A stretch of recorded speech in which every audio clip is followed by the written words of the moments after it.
3번 죄를 지을 가능성이 있다. 죄를 지을 가능성이 있다. 4번 죄에 대해서 노예 의지, 종속되었다 그 말입니다. 죄에 대해서 노예 의지 종속되었다. 근데 이 모든 부분을 해결해 주신 분이 예수 그리스도다 그 말입니다. 그러니까 사람 편에서 봤을 때 이렇고 이 모든 것을 해결해 주신 분은 예수 그리스도다. 그래서 우리 좀 진하게 써진 글씨 보이시죠?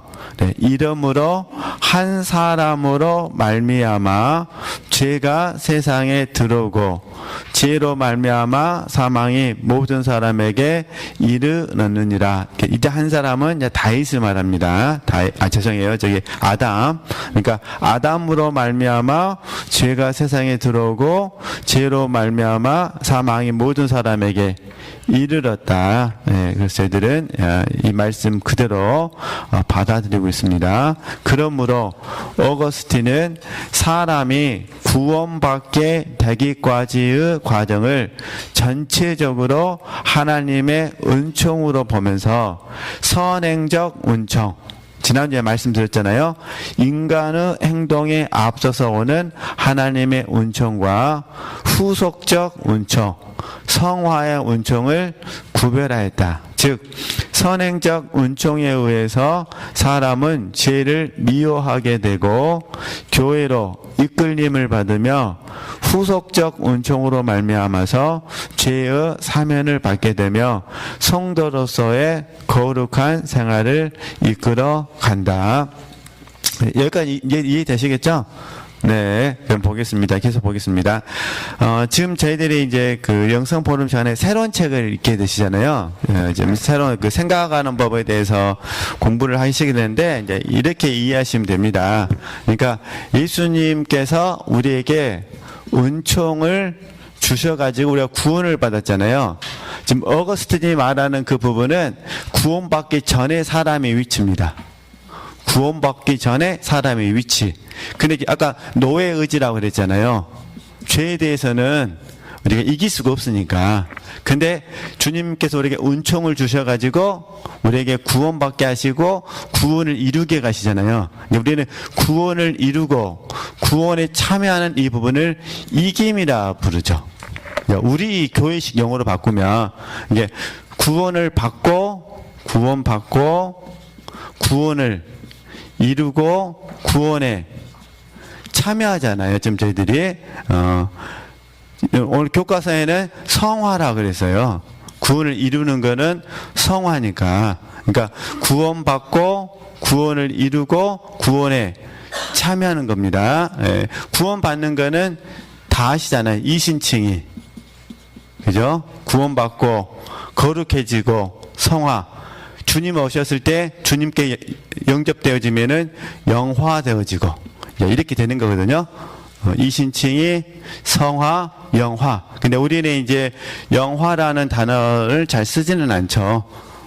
그래서 어쨌든 이름, 이제 저희 교회에서는 구원을 이룬다, 성장과 변화, 이런 단어를 더 많이 쓰잖아요. 참여는 잘 아시는 부분이고, 그러니까 하나님께서 은총을 주셔가지고 우리로 하여금 이기게 하시는 거예요. 네, 그래서 이김의 과정 속에서 구원을 이루게 되고, 그다음에 하나님의 나라에 참여하게 되죠. 그래서 이제 이 이김은 우리에게 헌신으로 이끌어가죠.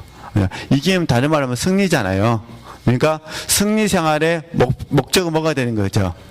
헌신이 되는 거죠. 그래서 이 헌신이 참여가 되는 거예요. 우리는 이제 참여는 헌신. 이렇게 부르는 겁니다. 이제 같은 의미인데, 네. 그러니까 이제 결국 뭐냐면은, 노예 의지인 우리에게 주님께서 은총을 주셔가지고 이 의지를 살려주신 거예요. 살려주셨어요. 이제 이기게 하셨다는 거예요. 그죠? 그러니까 이제 우리의 의지가 이제 어떻게 되는 거예요? 우리 능동적으로 봤을 때 우리 의지가 하나님을 향하여 나아가게 돼 있어요. 은총의 결과거든요. 은총의 결과. 이게 저희들이 계속해서 은총 안에 거하면 어떻게 될까요? 은총 안에 거하면 우리의 의지가 능동적으로 하나님을 찾게 됐다 그런 의미예요. 이거는 은총의 결과입니다. 예. 근데 이 많은 분들이 이걸 오해해가지고 막 구원받는 것처럼 설명하는데 그게 아니라 이제 우리들의 입장에서는 구원받기 전에 노예에 의지했는데 하나님이 은총을 주셔가지고 우리로 하여금 우리 의지가 누구에게로요? 능동적으로 하나님을 향하여 나아가게 만들었어요. 그래서 어떻게 하느냐? 이 의지를 사용해서 우리가 생각을 다스리는 거예요. 생각을 지키는 거예요. 지금 이 훈련을 해보자. 지금 저희들이 읽고 있는 책이 이제 이런 내용입니다. 그러면 이제 잘 아시는 말씀이 로마서 12장 2절 말씀. 이 세대를 본받지 말고. 그죠? 이게 노예 의지가 있었으니까 당연히 어떻게 하겠어요? 이 세대를 본받겠죠. 이제 이전에는. 근데 문제는 우리 육체가 있어가지고 우리가 이미 이 세대의 맛을 봤어요. 예, 그러니까 이 세대의 맛을 봤기 때문에 어쩔 수 없이 우리가 로마서 12장 2절 말씀처럼 이 세대를 본받으려고 하지 않아야 본받지 않는 거예요. 그렇지 않으면 자연스럽게 뭐 한다는 거죠? 본받게 돼 있다는 거예요. 그러니까 이 세대를, 이 세상을 본받지 말고, 이게 이제 능동적인 거. 이게 먼저 해야 될 거 뭐냐? 본받지 않는 거. 그래서 본받는다는 것이 어렵게 느껴지면 이런 의미잖아요. 따르지 말라 그 말이에요. 그러니까 이 세대 방식을 따르지 말고, 그죠? 너희 마음을 뭐 하는 거죠? 새롭게 함으로. 그래서 이걸 마음으로 이제 같이 이해를 하시더라고요. 그러니까 마음을 새롭게 한다는 건 뭐냐? 생각을 새롭게 하는 것이다.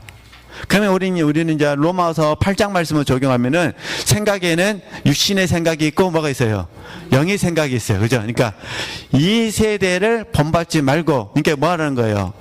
육신의 생각을 따르지 말라 그 말이에요. 그죠? 그러냐 뭐 하라는 거죠? 이 세대를 본받지 말고 마음을 새롭게 함으로 이게 의지를 사용하는 거예요. 이게 새롭게 하는 건 뭐냐? 뜻을 정하는 거예요. 간단해요. 육신의 생각을 따르지 않고 뭐 하겠습니다? 영의 생각을 따르겠습니다. 근데 우리 사람에게 큰 문제점이 뭐냐면은 지금 선악과를 따먹었잖아요. 그래서 치명적인 저희들의 약점이 뭐냐면 이제 그게 이게 틀인데, 이제 좋게 말하면 이제 패러다임이거든요. 나쁘게 말하면 그 안 좋은 틀이에요, 틀. 이 틀이 어디서 나오냐? 선악과에서 나와요. 선악과에서. 그래서 우리의 가장 치명적인 약점은 뭐냐면은 내가 생각하는 것이 나도 모르게 옳다는 생각을 해요. 이게 치명적인 거예요. 이게 내 생각이 뭐하다? 옳다. 사실은 옳을 수도 있고 뭐 할 수도 있어요? 틀릴 수도 있어요. 근데 틀린다고 생각을 안 한다는 거예요. 무조건 뭐 하는 거예요? 내 생각이 옳다고 생각하는 거예요. 그리고 내 생각이 옳으니까 나도 모르게 뭐 하는 거예요? 이 세대 방식은 어떻게 하는 거죠? 내 생각이 옳으니까 옳음을 따라서 하는 거잖아요. 그러니까 이 옳음을 따라서 이게 이제 결국 선악과를 취하는 것이 되는 거예요. 그래서 내 생각이 옳으면 이게 옳다고 여겨지니까 말을 하게 되는 거예요. 분별이 됐든 판단이 됐든 그러면서 이제 인간관계에 문제가 찾아오죠. 근데 이제 다른 사람과의 관계는 그렇다 치고 결정적으로 뭐냐면은 나 자신에 대한 잘못된 판단을 하게 되는 거예요. 나 자신에 대한 잘못된 판단. 그러니까 마음을 새롭게 하려고 하지 않는 거죠. 그러니까 내 자신이 옳다고 생각하니까 주님께 가야 될 이유가 없는 거죠. 대체적으로 우리가 주님께 갈 때는 어려움이 있을 때만 가요. 우리 지체도 가만히 봐보세요. 좀 여유로우면 뭐 하세요? 그리고 나를 위해 쓸 때는 안 물어요. 그죠? 남을 위해 써야 될 때는 뭐 하고요? 물어요. 3번 기대 원칙을 적용을 해요. 나를 위해서 쓸 때는요, 안 물어요. 그냥 질러버려. 그게 이제 이게 2세대 방식이라는 거예요. 근데 우리는 지금 저희들이 이 삶이 저도 그렇고 우리 지체들도 그렇고 우리가 왔다 갔다 해요. 아니면 아직 온전하지는 않으니까. 근데 이제 계속해서 뭐 하느냐, 퍼센티지가 이제 점점 50에서 60쪽으로 점점 더 가고 있을 뿐이죠. 예. 그래서 이제 저도 이제 어거스틴 이야기나 계속해서 이제 공부할 내용도 핵심은 간단해요. 하나님께서 은총을 주셨으니까 우리가 이 은총을 따라서 생각을 뭐하고 다스리고, 그러니까 육신의 생각을 다스리고 육신의 생각을 뭐라는 거예요? 지키고, 이게 뭐하다? 마음을 새롭게 하는 거다. 이게 마음을 새롭게 해서 뭘 받으셔야 돼요? 변화를 받으셔야 돼요. 이게 생각의 변화예요. 물론 변화는 많이 있죠. 저희들이 이제 변화를 적는다면 가장 기본적인 게 생각의 변화, 그죠? 그 다음에 마음의 변화, 그 다음에 뜻의 변화, 행동의 변화, 그 다음에 말의 변화, 다 있잖아요, 이렇게. 그리고 지체들 나름대로 삶을 살고 있는 습관, 생활 습관의 변화. 근데 사실 이 생활 습관의 변화는 정말 고치기가 어려워요. 왜냐면 하나님께서 각자에게 주시는 그 성향이라는 게 있는 것 같아요. 우리 지체들 가만히 생각해 보시면 되세요. 자, 오늘 일정을 다 마치고 집에 가셨을 때 한번 이제 보시는 거예요. 집에 가셨을 때 내가 쉬시기 전에 해야 될 일을 다 하고 쉬시는 타입이신지, 아니면 일단은 쉬고 해결해야 될 타입이신지. 근데 그게 사실은 성향에 의해 결정돼요. 어떤 사람은 이게 그 사람의 성향은 뭐 해야 돼요? 일단은 해하고 쉬는 게 그 사람 성향이에요. 이게 안 끝내고 쉬면 뭐가 될까요? 안 끝내고 쉬는 게 아니에요. 그러니까 뭐랄까, 죽더라도 정리하고 쉬시는 거예요. 근데 반대된 성향은 뭐 하는 거죠? 뭘 치워, 그냥 일단은 이제 쉬어야지. 그 사람 아무리 치열하게 또 치워져, 안 치워져요? 안 치워져요. 이게 저 말은 이런 성향이 있다 그러는 의미예요. 그래서 이 성향의 영향을 안 받으면 우리는 행복하다고 생각해요. 이 성향의 영향을 받으면 좋긴 좋은데 불편하다고 생각해요. 그래가지고 내가 갑이면 진두지에서 그 사람을 바꾸려고 하고, 내가 을이면 말도 못하고 속으로 순응해서 살고, 저희들은 뭐 이렇게 살면 살죠. 그러다가 연세 많이 드셔서 이제 혼자 되면 뭐 하는 거죠? 해방되었네. 근데 사실은 힘드니까 또 뭐 하는 거야? 또 한쪽 또 기대해야 될 사람이 필요한 거고, 이게 인간인 것 같아요. 그런데 저희들이 이제 이렇게 공부를 하는 거는 구체적으로 고치자는 거는 답이 없습니다. 그건 누가 하시는 거예요? 각자 하나님과의 관계성 안에서 성향대로 하는 거예요. 성향대로. 이해되시겠죠? 그러니까 우리 지체들께서 나 자신을 이렇게 판단하시는 건 좋은데 너무 뭐하지는 말자는 거죠. 잘못된 지식으로 판단하지 않으셨으면 좋겠다. 이제 그러지 않으면은 다른 사람에게 이게 투영이 되거든요. 그래서 다른 사람의 생활 습관을 가지고 내가 막 고치려고 합니다. 고쳐질 수가 없어요. 그러잖아요. 말투도 그렇고 말도 그렇고 참 어려워. 물론 우리는 배웠잖아요. 우리는 사랑 안에서 분별하고 뭐 해주는 거죠? 권면하는 거. 여기까지만 한다고 배우셨잖아요. 나머지는 누가 하신다? 하나님이 하시는 거잖아요. 근데 하나님께서, 우리 잘 아시잖아요. 하나님께서 야곱을 바꾸시지만 착한 야곱으로 바꾸시는 거 아니다고 배웠잖아요. 그죠? 나쁜 야곱이 착한 야곱이 되는 것이 아니라 야곱이 하나님의 사람 이스라엘로 바뀌는 거죠.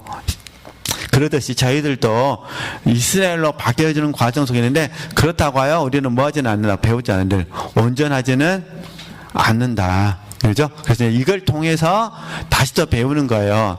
나 자신의 본래의 나를 배우는 거야. 근데 이제 어거스틴하고 연결하면 연결하기 위해서 말씀드린 겁니다. 이 본래의 나라는 의미는 두 가지가 있어요. 첫 번째는 뭐냐면은 내가 지금 인식한다는 범위 내에서, 현재 인식한다는 범위 내에서 지금부터 시작해서 나 과거에 예수님 믿기 전 나 자신에 대해서 기억하고 사는 거예요. 이게 이제 인식의 의미에서. 그럼 두 번째 본래의 나는 뭐냐?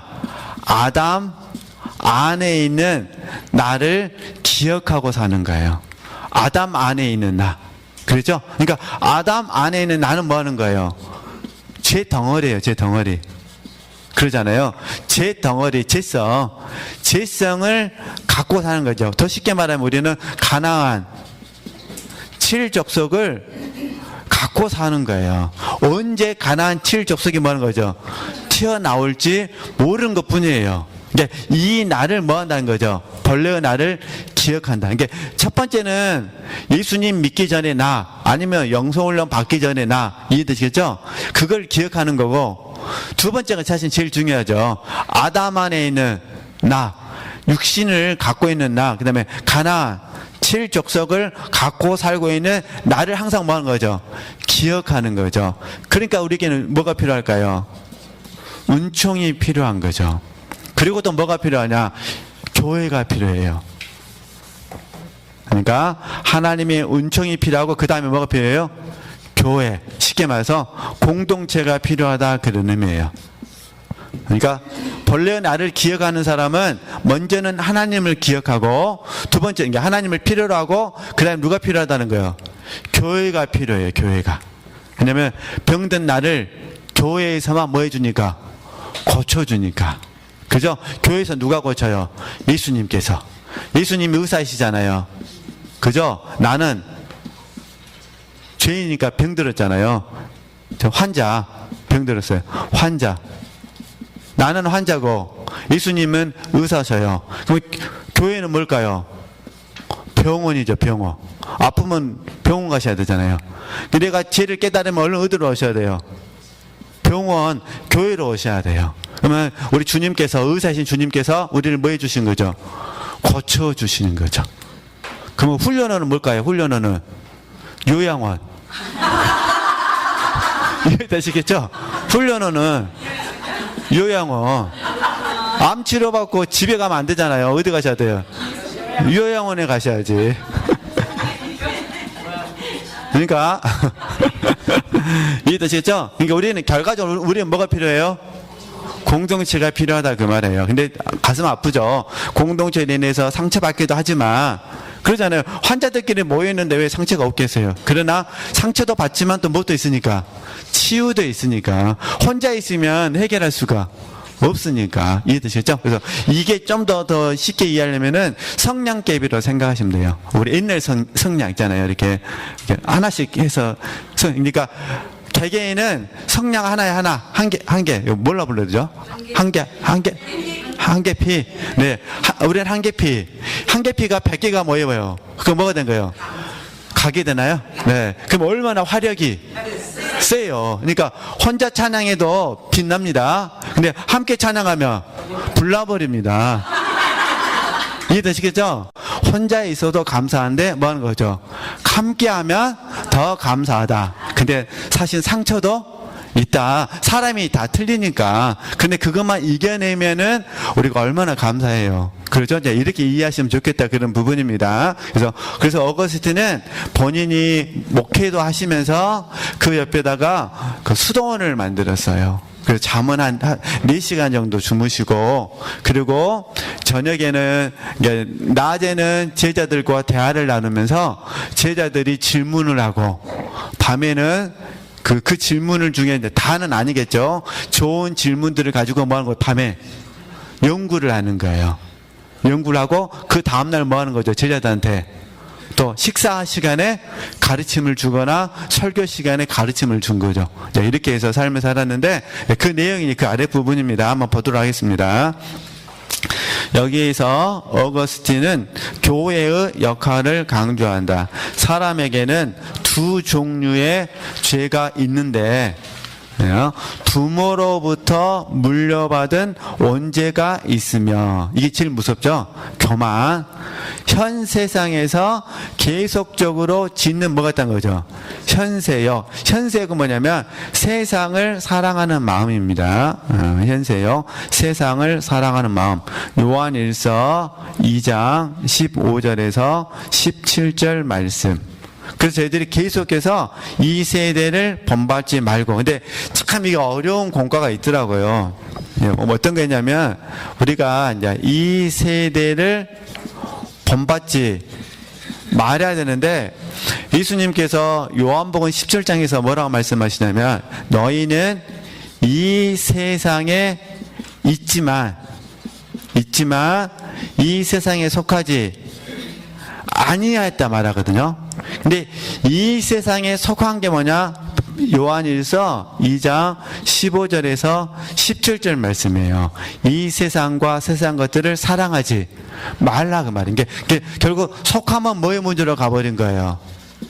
사랑의 문제로 가는 거예요. 우리가 이렇게 많이 고백하잖아요.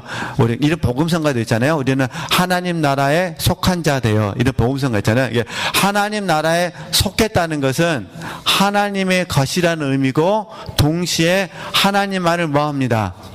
사랑합니다는 고백이거든요. 그러니까 있는 거는 사랑하는 게 아니에요. 이해되시겠죠? 이게 이 세상에 있는 건 이거는 소명이에요. 소명. 그래서 이게 빛과 소금이 되는 거예요. 마태복음 5장 14절에서 16절 말씀. 이게 이 세상에 있는 건 빛과 소금의 역할을 하는 거예요. 그렇죠? 근데 문제는 뭐냐? 이 세상에 있지만 이 세상에 뭐 하자는 거다? 속하지 않는 것이다. 이게 속하지 않는 거는 사랑의 문제고 뭐는 거죠? 본받음의 문제라는 거예요. 그러면 우리가 하나님 나라에 속하면 하나님을 사랑하고 어떻게 될까? 하나님을 본받으셔야겠죠. 그래서 저희들이 로마서 8장 14절 말씀을 이해하는 거예요. 하나님의 영의 인도함을 받는 그들은 곧 하나님의 자녀라고 그러잖아요. 이해되셨죠? 그러니까 우리는 어떻게 되냐? 하나님의 자녀는 아버지인 하나님을 뭐 해야 돼요? 본받아야 돼요. 그래서 저희들이 마태복음 5장 48절 말씀을 받아들여서 꼭 이 말씀에 있는 건 아닙니다. 아버지가 온전하신 것 같이 너희도 온전하라는 말씀을 받아들여서 지금 계속해서 우리가 뭐 하는 거죠? 온전함을 향해서 추구하고 있는 거죠. 네, 이런 원리가 있다는 거. 그래서 이제 계속해서 이 영성 포럼 책을 통해서 이 세대를 본받지 않고 마음을 새롭게 하고 이 훈련을 이제 배우실 거예요. 그러면서 동시에 또 이것도 배우셔야 돼요. 이 세상에 뭐 하지만 있지만 속하지 않는다. 이걸 구분하는 법을 좀 배우셔야 됩니다. 그래서 이제 이런 의미들을 이해하시고 하나님께서 우리에게 말씀하시는 것은 이 세상에 있지만 세상에 속하지 말고 하나님에 속한 사람으로서 삶을 살았으면 좋겠다. 그러면서 빛과 소금의 역할을 감당할 수 있었으면 좋겠다. 이렇게 이제 하시는 말씀이니까 이 의미들을 이해하셔야 됩니다. 네, 그러면 계속 보겠습니다. 하나님의 은총은 교회의 성례전을 통해서 전달되는데, 이제 그 교회의 성례전은 이제 저희가 우리 개신교에서 받아들이는 거는 이제 첫 번째가 뭐냐면은 성찬식 하잖아요. 두 번째 받아들이는 게 세례.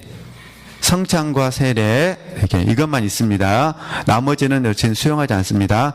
그래서 어거스틴은 이렇게 말했어요. 세례를 받을 때 우리가 온죄가 사면된다라고 말을 합니다.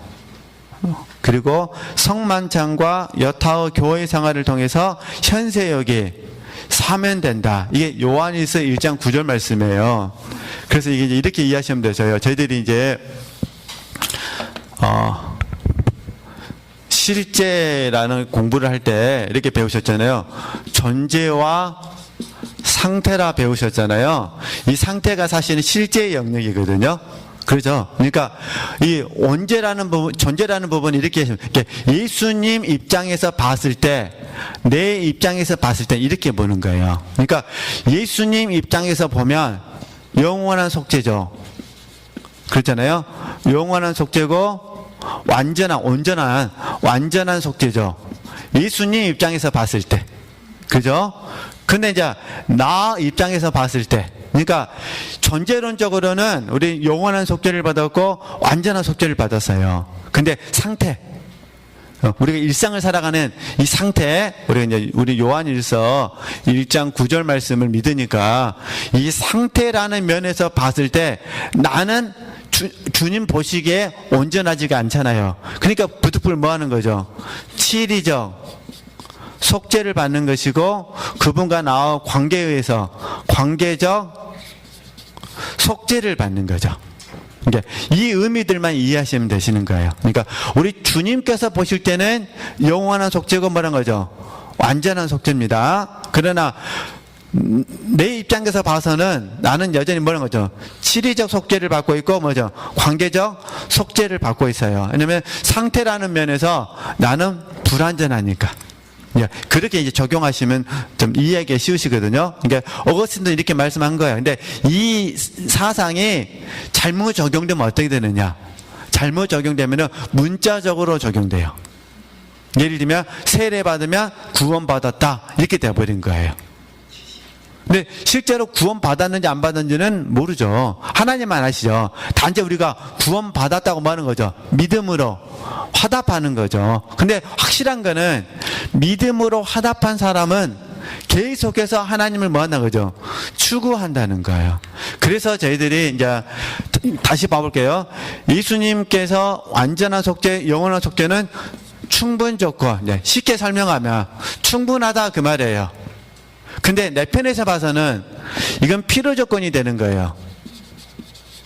그죠? 치리적 속죄하고 관계적 속죄는 필요 조건이 되는 거예요. 내가 겸손해야 돼요. 내가 하나님의 자비를 구해야 돼요. 내가 하나님의 긍휼하심에 호소해야 돼요. 그래서 이건 필요 조건이 되는 거예요. 만약에 내가 주님께 교만하고 그 다음에 긍휼도 구하지 않고 자비도 구하지 않으면서 치리적 속죄와 관계적 속죄를 요구할 수는 없거든요. 이는 관계라는 부분에 있어서. 그래서 저희들이 이거를 구분하면서 어거스틴을 이해하면은 훨씬 도움이 되거든요. 그러니까 이 사상이 그대로 전달된 사람이 버나드예요, 버나드. 버나드가 그 사상을 그대로 받아들여서 우리가 사랑을 들려주거든요. 그런 의미들을 하여튼 추후에 다시 이제는 공부했지만 또 다시 공부하면서 우리가 좀 교회에서 배우는 영성훈련과 관련된 부분들을 또 다시 반복하면서 계속 공부하도록 하겠습니다. 네, 그러면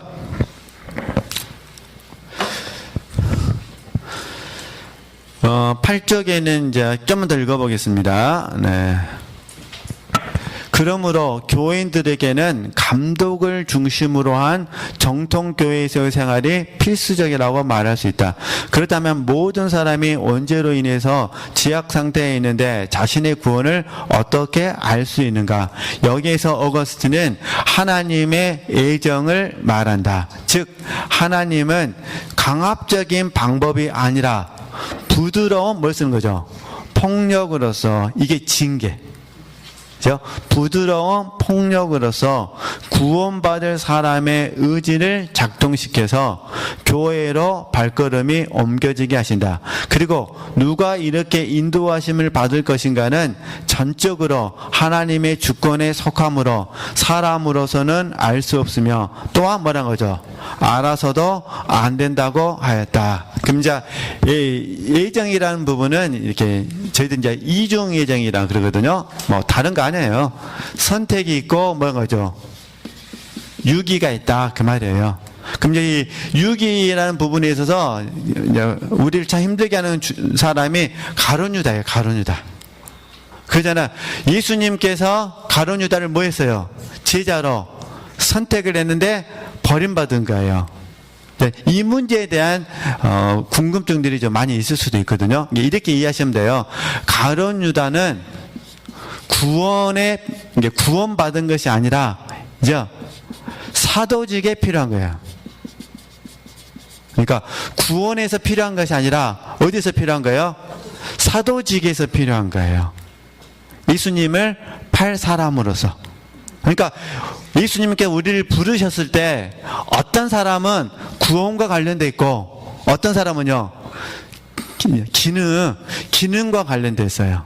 우리가 성경 보면 고레스 보이시죠? 고레스로 인해서 이스라엘이 바벨론 포로 70년을 마치고 본국으로 돌아가게 되잖아요. 이때 고레스를 하나님 뭐라고 말씀하냐면 그는 나의 종이라 불러요. 종. 그러니까 사실은 가룟유다도 하나님의 종이죠. 그렇죠? 그래서 저희들이 그런데 고레스는 구원받은 건 아니죠. 이제 사도직에 필요했듯이 구속사를 이끌는 데서 그 역할에 필요한 거예요.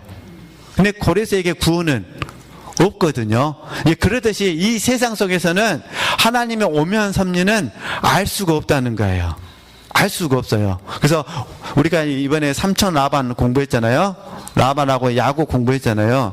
그러니까 이 하나님께서 왜 라반을 야곱에 붙이셨는지는 성경은 알려주지는 않아요. 단지 우리가 조금 하나님께서 아마도 야곱을 연단하시기 위해서 라반을 붙이셨다라고 할 뿐이에요. 그러나 라반의 입장에서 얼마나 기분 나쁘겠어요. 왜냐면 라반도 하나님의 사람인데. 그러잖아요. 우리 지체들께서 무슨 일로 싸워가지고 화해를 하면서 그런 거예요. 하나님이 나를 고치시려고 당신을 격동시켰네. 그러면 상대방이 기분 좋겠어요, 안 좋겠어요?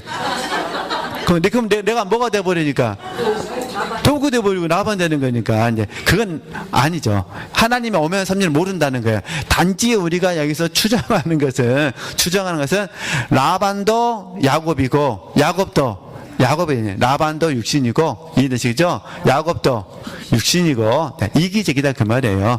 육신과 육신의 사람들을 하나님께서 서로 쌍방간에 관계를 맺게 하셔가지고 서로 서로 고치신 거죠. 그죠? 야곱은 야곱대로 고치신 거고, 라반은 라반대로 고치신 거죠. 그렇게 이해하셔야 됩니다. 그래서 다시 정리하면은, 그래서 저희들은 이런 공과들을 통해서 뭘 배우냐. 저는 개인적으로 그렇게 생각을 해요. 이 애정을 하나님께서 정하셨다에 초점을 맞추지 마시고, 이해되죠? 정하셨다에 초점을 맞추지 마시고, 하나님의 주권에 초점을 맞추셨으면 좋겠어요. 원래 핵심은 그거예요. 하나님의 주권이에요. 그죠? 그러니까, 에서는 미워하시고, 야곱은 사랑하셨다. 이게 하나님의 주권이라는 거예요. 근데 우리는 어떻게 생각하냐? 하나님의 에서는 미워하셨고 야곱은 사랑하시라고 결정하셨다. 여기에 초점을 맞추는 거예요. 여기에 초점을 맞추지 말고 하나님의 뭐에 초점을 맞추자는 거죠? 주권. 그래서 누가 에서고 누가 야곱인지는 모르는 거예요. 뭐만 관심을 가지면 돼요. 나는 야곱, 나. 그죠? 그런 나를 하나님이 당신의 주권 안에서 창세 전에 나를 나를 택정해 주셨다. 그래서 뭐합니다? 감사합니다. 여기 원래 이 의도가 이거예요. 그러니까 어거스틴이 말하고 싶은 분은 누가 애서냐 이거 신경 쓰지 말라는 거예요. 우리가 방금 읽었잖아요. 전적으로 하나님의 주권에 속함으로 사람으로서는 뭐라는 거죠? 알 수도 없고 또한 알아서도 안 된다는 거예요. 확실한 건 뭐냐? 내가 이해되시죠? 내가 뭐 했다는 거예요? 하나님의 자녀가 됐다는 건 확실하다는 거예요. 그가 하나님의 자녀가 됐는지는 관심 갖지 말고 누가 하나님의 자녀가 됐어요? 내가 하나님의 자녀가 된 거는 확실하다는 거예요. 왜 내가 자녀가 됐냐? 난 자격이 없는데 하나님이 창세전 나를 뭐 해주셔가지고 택정하셔가지고 지금 나를 부르셔서 이해되시죠? 내가 하나님의 자녀 되었습니다. 이것에 대해서 감사하자는 거예요. 이런 의미에서 애정론을 이야기했거든요. 근데 이제 사람들은 감동이 없으니까 기계적으로 접근하다 보니까 하나님의 주권은 다 잊어버리고 왜 하나님께서 에서와 야곱을 미리 결정하셔갖고 이렇게 이제 인간 편에서의 생각을 하게 된 거죠. 사실은 그런 의미가 아니다는 거. 그래서 정리하면은 애정 부분은 사실은 이게 신앙 고백이거든요. 신앙 고백이에요. 그래서 확실한 건 있는 것 같아요. 우리가 주의 말씀을 들으면 하나님께서 인도하시는 분들은 어찌됐든 이 신앙 고백 안에서 하나님을 나의 아버지로서 섬겨드리려고 최선을 다한다. 물론 이 최선을 다한다고 해서 꼭 옳은 것도 아니고 최선을 다한다고 해서 꼭 바른 것도 아닙니다. 이해되시겠죠? 정답은 하나님만 아시는 거고 단지 우리는 성경에서 가르쳐 주시는 원리를 배워서 그 원리에 따라서 뭐 해보는 거죠? 적용하면서 각자 나름대로의 방법을 터득하는 거예요.